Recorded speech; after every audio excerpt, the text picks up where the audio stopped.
السلام علیکم۔ میر homeo herbal clinic کی طرف سے ڈاکٹر میر حسین علی آپ سے صحت کے حوالے سے گفتگو کی نشست میں آج ہم جگر کی بیماری خصوصاً جرفان یا تیلیہ کے حوالے سے گفتگو کریں گے۔ عموماً انسانی جسم کا ایک اصول ہے کہ ہر چیز وہ جو انسان کھاتا ہے یا تو وہ جزو بدن ہو جاتی ہے، یعنی کہ خون میں شامل ہو جاتی ہے، اور جو دیگر چیزیں جو خون کا حصہ نہیں بنتی وہ جسم سے باہر خارج ہو جاتی ہیں۔ عموماً لحمیات یا پروٹین آسانی سے جسم میں شامل ہو جاتی ہیں۔ کاربوہائیڈریٹ یا نشاستہ گلوکوز میں تبدیل ہو کر جگر میں جمع ہو جاتا ہے، اور وقت بے وقت جب انسانی جسم کو ضرورت ہوتی وہ توانائی کی شکل میں استعمال میں آتا ہے۔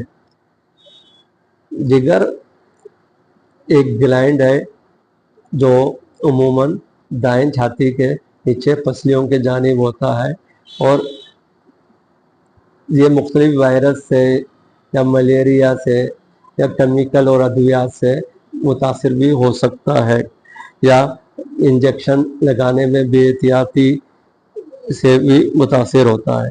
جگر کی عام بیماری میں جرفان بہت مشہور ہے، یا پیلیا جسے کہتے ہیں۔ اس میں کمزوری ہوتی ہے، بھوک کی کمی ہوتی ہے، دل متلاتا ہے، بخار رہتا ہے، اور پھر جسم میں پیلا پن زیادہ ہو جاتا ہے جو اس کے اندر بائلوروبین کی وجہ سے ہوتا ہے۔ جب ہم LFT کا ٹیسٹ کراتے ہیں تو اس میں مختلف چیزوں میں زیادتی پائی جاتی، جیسا SGPT، SGOT، الکلائن فاسفیٹ وغیرہ میں۔ تو عموماً جب جگر کی بیماری ہوتی ہے یا جگر میں سوزش ہوتی ہے تو سب سے اہم چیز یہ ہے کہ چکنائی بند کر دی جائے، اور پھل، سبزی، دہی وغیرہ کا استعمال کیا جائے۔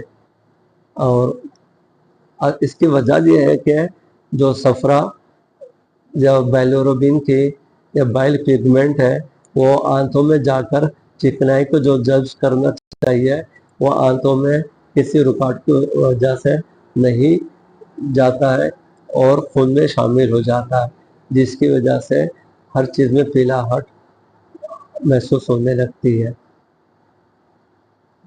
طب یونانی میں عموماً عرق کاسنی یا عرق مکو یا شربت بزوری اور اس طریقے کی چیزیں دی جاتی ہیں، اور اس کی وجہ سے جگر کی اصلاح ہو جاتی ہے۔ طب نبوی صلی اللہ علیہ وسلم میں جو کا دلیہ سب سے اہم چیز ہے، جس کے استعمال سے معدہ اور نظام ہاضمہ بہتر انداز میں کام کرنے لگتا ہے اور کمزوری دور ہو جاتی۔ اس کے علاوہ انار، کاسنی اور میٹھی اور میتھی دانہ کا بھی استعمال اور افادیت بتائی گئی ہے۔ اسی طرح سے ہر کھانے کے بعد انجیر کا استعمال سے بھی آسانی ہوتی ہے۔ خون بنانے کے لیے منقع یا کشمش کا بھی استعمال ملتا ہے، اور لوکی چونکہ طبیعت میں ٹھنڈی ہوتی ہے تو اس کا بھی استعمال کرنا چاہیے۔ کہنے کا مقصد یہ ہے کہ چونکہ جگر کی وجہ سے مریض بہت ہی کمزور اور لاغر ہو جاتا ہے، اور خون کی بھی کمی ہو جاتی ہے، اور کمزور ہو جاتا ہے، اس لیے ہلکی غذا دینے سے طبیعت آہستہ آہستہ کمزوری دور ہوتی ہے، تو طبیعت میں طاقت آتی ہے اور مدافعت پیدا ہوتی ہے۔ اس لیے طب نبوی میں ایسی چیزوں کا استعمال ہے جو ہاضمے کو بہتر کرتی ہیں اور طبیعت میں طاقت لاتی ہیں۔ تو ہمیں کوشش یہ کرنا چاہیے کہ تمام ادویہ کے ساتھ جو کا دلیہ یا کاسنی یا میتھی دانہ اور انار وغیرہ کا استعمال کرنا چاہیے۔